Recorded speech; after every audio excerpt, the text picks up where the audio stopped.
¿Cómo está, doctora? Bien, bien. Primer contacto del año y el agradecimiento, como siempre, por siempre hacer un lugarcito para conversar con nosotros, cosa que muchos valoramos. Doctora, dos temas fundamentales.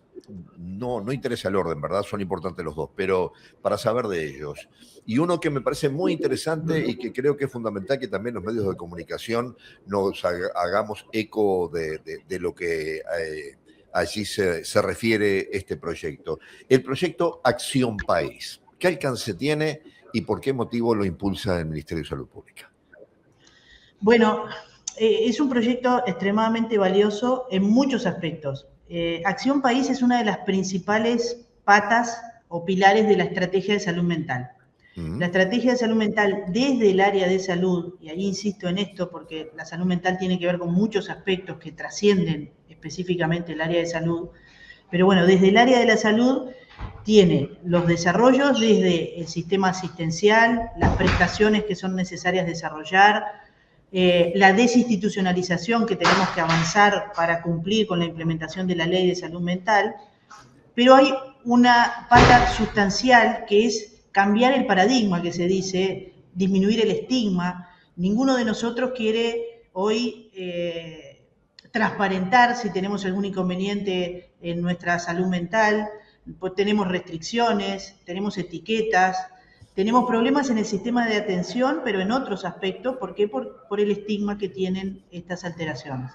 Acción País por la Salud Mental tiene, por un lado, el objetivo de potenciar proyectos de desarrollo comunitario que ya están en marcha hace muchos años, que muchas veces desconocemos a nivel territorial, que son valiosos y que son sustanciales para cambiar esta mirada de trascender el área de la salud. Y yo puedo tener un evento específico que requiera atención en un momento puntual de mi vida, pero mi vida transcurre en la comunidad donde vivo. Allí tengo que tener estrategias de sostén para hacer el seguimiento. Por lo tanto, los proyectos comunitarios son sustanciales si nosotros queremos implementar nuestra ley de salud mental. En ese sentido, Acción País tiene como objetivo esto, pero además Acción País tiene como objetivo incorporar en el trabajo en bienestar, literalmente, que es prevenir las alteraciones de la salud mental, a las organizaciones sociales y potenciarlas desde la centralidad, es decir, desde la política sanitaria, utilizar literalmente, aprovechar todas las estrategias que hoy se están desarrollando, obviamente con una evaluación previa. Bien, antes de poner este plan en acción, supongo que hubo todo un estudio de estado de situación. Más allá de ese impedimento que se encuentra muchas veces en que a la persona le cuesta reconocer que tiene un problema mental o que de repente no lo diagnostica porque no está capacitado para hacerlo, pero siente que algo le está pasando en su estado de ánimo, en su decaimiento, en sus dificultades, inclusive muchas veces para comunicarse con el otro. ¿Pudo hacerse desde el Ministerio una especie como de estudio previo de estas realidades y se notó que hubiese un aumento en las consultas en ese sentido? ¿O se detecta que el problema existe, pero las consultas no? El problema existe y el problema hay que diagnosticarlo en números, es decir, que no sea una percepción, claro, que no es una sensación social. Un no me parece a mí, seguro, claro. Exacto. ¿Por qué? Porque si no, no podemos gestionar. Primera cosa, lo que hicimos es determinar nuestros indicadores de patologías vinculadas con la salud mental. ¿Por qué? Porque no los teníamos leídos. También, ahí hablamos de presunción. Nos impresiona que, bueno, la prevalencia que existe en nuestro país, hoy exactamente medida, no por proyecciones internacionales, sino por nuestros números, estamos en entre 18 a 19% es la prevalencia de alguna alteración vinculada con la salud mental. Es decir, que la prevalencia es alta si comparamos con otras patologías. Seguro. Después vamos a ver cuáles son esas enfermedades, ponerle nombre, porque no es en abstracto. Yo cuando tengo una hipertensión no hablo de enfermedades cardiovasculares, hablo del nombre y apellido de la enfermedad. Bueno, de las más prevalentes en alteraciones de la salud mental está la ansiedad, la depresión y después vienen otras alteraciones que a veces son más visibles o más estigmatizantes, como por ejemplo la esquizofrenia o los trastornos de la personalidad. Pero bueno, alineados en que la ansiedad, la depresión son las más prevalentes en la población, también hicimos otros estudios para tener indicadores de percepción social o de factores de riesgo que nos predisponen a tener estas enfermedades. Esos factores de riesgo tienen que ver con el acceso al sistema de atención, como la facilidad que tengo para consultar o para que me den respuesta de algunas alteraciones, pero también los factores de riesgo vinculados con lo que se llama la conexión social. Ustedes van a decir, ¿de qué está hablando desde salud? Bueno, para nuestro bienestar y salud mental ya hay mucha evidencia, y no es una novedad, es lo que hablamos todos los días en casa, que conectarnos, tener redes de relacionamiento interpersonal es sustancial. Tener conexión social en el país, redes de sostén, hace que disminuyan las enfermedades cardiovasculares, las enfermedades malignas y obviamente las alteraciones de la salud mental. ¿Qué es lo que leímos ahí? Analizamos por encuestas poblacionales la percepción de soledad de las personas. Hay maneras estandarizadas de valorar esto. Y la percepción de soledad en nuestra sociedad se estima entre un 20 a 30% globalmente, pero además cuando vamos a determinados grupos poblacionales, por ejemplo, los jóvenes menores de 30 años, hasta un 30% reporta una percepción profunda de soledad. Esto es un factor de riesgo para desarrollar patologías vinculadas con la salud mental, además de otras patologías. Por lo tanto, trabajar en conexión social, es decir, en promover estrategias de bienestar que nos reúnan en actividades comunes a personas mayores, adultas mayores, a jóvenes, que promulgamos de nuevo la cultura de que importa el otro y que al otro le importo yo, y eso se hace desde la educación. Allí también estamos trabajando en salud mental con ANEP, incorporando contenidos curriculares vinculados con la conexión social. Bien, más allá del hecho específico de los jóvenes, también puede ser que en el otro extremo también estén el otro gran grupo de personas que se sienten solas y que sean la gente de mayor edad. Y a su vez le pregunto, cuando dicen se sienten solos, ¿significa necesariamente que viven solos? ¿O de repente no viven solos, pero se sienten solos? Sí, no está alineado con vivir solo, es con la No, percepción personal, claro, claro. la autopercepción de bienestar o de compañía. Después, en cuanto a lo que decías de los adultos mayores, también es un prejuicio. Cuando lo leímos, si bien la prevalencia es alta, porque es 20%, pero claro, comparativamente a uno le sorprende que otros rangos etarios son los que se sienten más solos. No obstante, en los adultos mayores, en las personas mayores, lo que hay más prevalencia es de patologías diagnosticadas o medicalizadas, más que diagnosticadas, que recurren más frecuentemente a tratamiento farmacológico.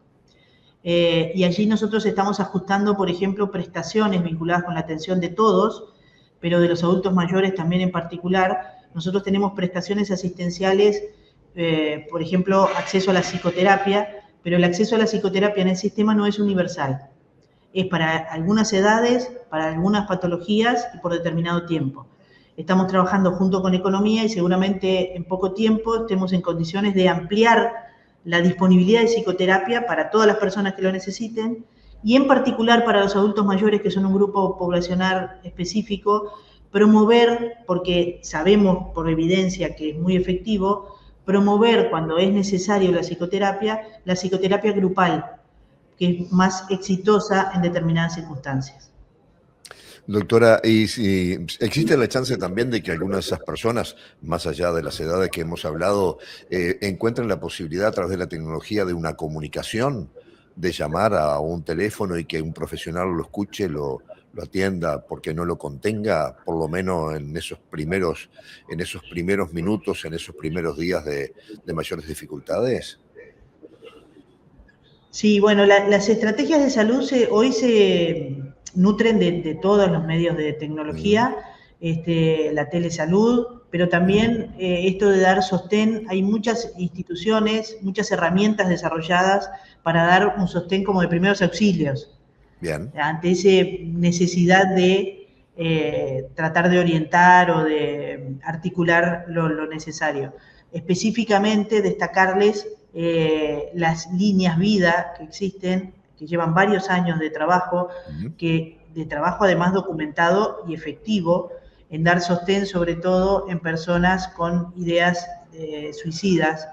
Pero también hay otras estrategias que algunas instituciones están incorporando ahora del acceso a la atención ante un emergente vinculado con la sensación de bienestar o de falta de bienestar, poder comunicarse telefónicamente o a través de aplicaciones que tienen el beneficio de justamente trabajar el tema del estigma. A veces esa comunicación no en presencial, sino articulada a través de inteligencia artificial o de medios de comunicación, facilita la exposición de las personas. Las psiquiatras en el país, básicamente, del país. Se entrecortó un poquito, pero estamos de la disponibilidad de psiquiatras. Sí. Bien. Los recursos humanos para la atención de la salud mental, obviamente los especialistas en psiquiatría son los que primero a uno le viene a la cabeza. Pero yo les invito, voy a responder ya lo de la disponibilidad, pero sí quiero invitarlos a hacer la reflexión de la necesidad del psiquiatra es la punta del iceberg. Si nosotros no trabajamos en toda la base que hace que tenga la necesidad de recurrir al especialista, estamos en el horno, literalmente, por decirlo vulgarmente. Sí. La disponibilidad de psiquiatras. ¿Por qué? Porque con esto quiero decir gráficamente, podemos llenar con millones de psiquiatras y no resolver nuestro problema de salud mental. Estamos dando respuesta a un tratamiento, pero yo quiero evitar los factores de riesgo. Pero bueno, más allá de eso, la disponibilidad de psiquiatras en número globalmente en el país es adecuada para nuestra población, pero eso no es la respuesta. A mí me interesa saber en territorio, cuando yo tengo la necesidad, si tengo la disponibilidad. Bueno, la inequidad que tenemos en la distribución de los especialistas en psiquiatría es alta. Las causas son múltiples. Una de las principales causas, y de hecho eso sí lo estamos trabajando muy fuertemente con las instituciones formadoras y que vamos a ver el impacto a mediano plazo, es los médicos, las médicas psiquiatras no trabajan solos, necesitan dentro del equipo a referentes de salud mental de otras disciplinas. Por ejemplo, licenciados en psicología, por ejemplo, licenciadas en enfermería especializadas en salud mental, por ejemplo, trabajadores sociales. Sin los integrantes básicos de un equipo de atención de salud mental, cuando se requiere, un especialista solo no puede. Y los voy a llevar, para que el ejemplo sea muy gráfico, a un bloque quirúrgico. Yo soy ginecóloga. Cuando voy a hacer una cirugía, si no tengo el instrumentista, no tengo el anestesista, no voy a poder hacerlo. Claro. No hay que subestimar las especialidades médicas que requieren trabajo interdisciplinario. Cuando lo requieren es porque se sustenta en las necesidades. Entonces, no hacer una medicina de segunda, pero es una causa muy frecuentemente explícita por los médicos psiquiatras de que eligen trabajar en lugares donde las condiciones se les dan adecuadamente, es decir, donde el equipo se encuentra entero. Entonces, el déficit de recursos humanos es de la grupalidad de necesidades. Es decir, yo también tengo que pensar en la necesidad de psicólogos, en la necesidad de licenciados en enfermería y en la necesidad de trabajadores sociales como núcleo básico de atención de las alteraciones de la salud mental cuando es necesario.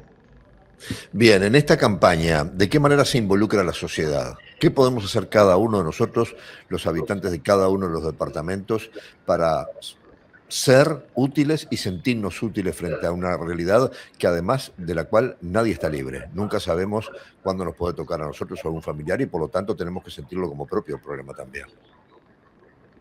Cada uno de nosotros somos muy útiles. Muy útiles, en primer lugar, tenemos que ser útiles para nosotros mismos. Pensar en nuestro propio bienestar. ¿Por qué? Porque si estamos bien personalmente podemos también ser útiles para otros. Pero sobre todo, esto de pensar en nuestro propio bienestar es cambiar nuestra cultura. No está mal pensar en la calidad de mi tiempo libre. No está mal pensar y articular la calidad de mis vínculos. Y con esto no quiero decir que tengo que formar familia, ¿no? Porque a veces se vincula con eso. No, mis vínculos son con otras personas, mis redes de sostén. No está mal pensar en cuánto le puedo dar a otros en mi tiempo libre, formando parte de grupos de personas, esto que hablábamos de la conexión social. Es decir, que el rol de las personas es fundamental. Pero además el rol de las organizaciones hoy está siendo más que fundamental porque son el principal motor que está impulsando todas estas modificaciones. ¿Por qué? Porque la demanda es comunitaria y porque todos queremos formar parte de esas organizaciones que defienden nuestro bienestar más que defienden la atención de la salud mental. Para articular la atención comunitaria necesitamos a esas organizaciones. ¿Hay de alguna forma una instrumentación desde el propio Ministerio de Salud Pública a través de sus direcciones departamentales de fomentar esto, de nuclear a la sociedad misma? Sí, de hecho, por ejemplo, mañana comenzamos nuestra recorrida trabajando en prevención del suicidio. Comenzamos en el departamento de Río Negro, tenemos en Fraiventos, vamos a ir desde salud, personalmente, nos vamos a reunir con las instituciones de salud, sí, pero además el resto de las reuniones son con las organizaciones sociales locales, con las organizaciones institucionales gubernamentales locales, todas, no las de salud exclusivamente. Claro. ¿Por qué? Porque todas pueden desarrollar estrategias dirigidas a la salud mental. Todas pueden tener una hoja de ruta dirigida a la salud mental. Lo más dificultoso desde el área de la salud es promover la parte que no es salud exclusivamente. Yo las prestaciones las puedo discutir, cuántos recursos tenemos y cuántas prestaciones podemos dar. Las pautas clínicas también, pero la prevención viene de otras áreas. Entonces, vamos a comenzar nuestra recorrida departamento a departamento, mostrando los indicadores departamentales, las necesidades departamentales que existen, no son iguales los diferentes departamentos, y allí involucrar a las organizaciones sociales y las instituciones formales. Muy bien, le cambio de tema, doctora. Quiero hablar del sistema de vacunación, ¿sí? Sabemos que hay un énfasis importante en el tema del sarampión, pero de repente por allí pueden estar apareciendo algunas otras preocupaciones o alarmas que de alguna manera también creo es bueno que la población en términos generales seamos conscientes de la importancia de estar al tanto de esa información y de proceder en consecuencia si lo que corresponde es que nos tengamos que vacunar y a su vez si es así, cuáles son los márgenes de edad que son los más proclives al que necesitemos una vacuna. Bueno, ahí separamos, está bueno porque comunicacionalmente hablamos mucho de vacunas y separemos lo que estamos con la situación emergente del sarampión, claro, y de las campañas habituales que estamos realizando. La situación del sarampión hoy, ponerlos al día, tuvimos un brote en Río Negro, el brote se cerró, es decir, pasó el tiempo adecuado, se terminaron los contagios, pero estamos rodeados en toda Latinoamérica por múltiples países con múltiples brotes. El sarampión es extremadamente contagioso, esa es la peculiaridad que tiene. Y además, como es extremadamente contagioso, además de las personas infectadas, un 25 a 30% pueden tener complicaciones. Por eso es que estamos insistiendo tanto. Lo nuevo es que desde hace 10 días aproximadamente se diagnosticó el primer caso de sarampión en Montevideo, de alguien que tuvo contacto con un extranjero que estaba infectado, y ahora estamos haciendo el seguimiento de los contactos y allí previniendo en las instituciones de salud. ¿Cuál es la principal medida de prevención para evitar el contagio de sarampión? La vacunación. Es justamente una enfermedad que tenemos eliminada en nuestro país y estaba eliminada en la región. ¿Por qué? Por los altos índices de inmunizaciones que tenemos. Nosotros como país, si nos comparamos con los de los vecinos, tenemos alto nivel de cobertura de inmunización contra el sarampión, pero nos queda una brecha a la que estamos apuntando. Sobre todo estamos apuntando a quienes no tienen la vacuna, que accedan a la vacuna, pero también a aquellos nacidos luego de 1967, que es un grupo poblacional que muchas veces teníamos una sola dosis y lo recomendado para lograr el máximo de eficacia es 2 dosis mínimo de sarampión, invitándolos a darse la siguiente dosis para aumentar la cobertura y ese es nuestro principal escudo. Nos evita las transmisiones del sarampión, pero a su vez aquellos excepcionalmente que se infectan estando vacunados, los cuadros son leves. Esa es la principal estrategia. Por eso estamos hablando tanto de sarampión, más en este periodo de temporada, ustedes ni que hablar, que tienen tantos visitantes. ¿Por qué? Porque la circulación de personas de diferentes países es mayor. Entonces, nuestra principal prevención no es no dejar entrar o vacunar a los que vienen, vacunarnos nosotros para protegernos. Mi única vacuna de sarampión me la dieron cuando iba a la escuela, o sea que soy candidato a que me tengo que dar la segunda vacuna, ¿no? Sin duda. Te tendría que haber negado la entrevista sin pedirte antes el carnet de vacunación. Somos Voy a dos. dar más Somos dos. entrevistas a quienes no tengan sus 2 dosis. Pero yo podía haberle hecho la entrevista y no decirle nada, por lo menos le cuento. Yo quería informarme. Voy a incorporar esta estrategia en aumentar la cobertura. Solo hablar con... Bueno, eso por un lado, doctora. Por el otro, estamos cerca de Semana de Carnaval, que muchos uruguayos tenemos tendencia de salir. Se viene Semana de Turismo, que muchos uruguayos tenemos tendencia de salir. La vacuna antes de salir, ¿verdad? No después que volvimos por las dudas. Sí, totalmente. Es así. Los viajes al exterior son de las principales indicaciones, justamente porque vamos a lugares donde está circulando más fuertemente. Entonces, Y para cualquier revisar edad. el esquema de vacunación, para cualquier edad. Aún en los lactantes menores de 1 año, ¿Así? se recomienda, si van a viajar al exterior con los adultos, lo que se llama la dosis 0. No es la que está incluida en el esquema, pero es como son un grupo poblacional cuya infección puede ser más compleja, se recomienda en lactantes entre 6 meses a 1 año, si viajan al exterior, darse la dosis de sarampión. Bien, ¿cuál es el síntoma que me puede llevar a desconfiar de que algo puede estar pasando? ¿Cuáles son los primeros indicios que tenemos? La fiebre es un síntoma característico, y el síntoma característico es lo que se llama el exantema, cuando se brota en la piel, que en general se brota desde la cara, el cuello, y luego se distribuye en el resto del cuerpo. Un brote bastante homogéneo, más intenso el rojo, la coloración roja en la parte central. Eso es muy característico de sarampión. No es igual a cuando las lesiones que da la varicela, que es otra enfermedad que da una expresión en piel y que a veces la gente se confunde. La varicela da como granitos con ampollitas, con agua. El sarampión no es eso, es más un brote, más como una alergia. Bien. Doctora, ha sido muy interesante esta charla. Gracias por su tiempo. Gracias a ustedes y te espero en el vacunatorio. Bueno, sí, ¿y cuándo la esperamos por acá en esa gira? ¿Cuándo le toca a Maldonado? Después de temporada, Les paso supongo. cuando toque Maldonado y voy hasta ahí. Bárbaro, genial, me parece muy bien, muy bien. Gracias, muy amable.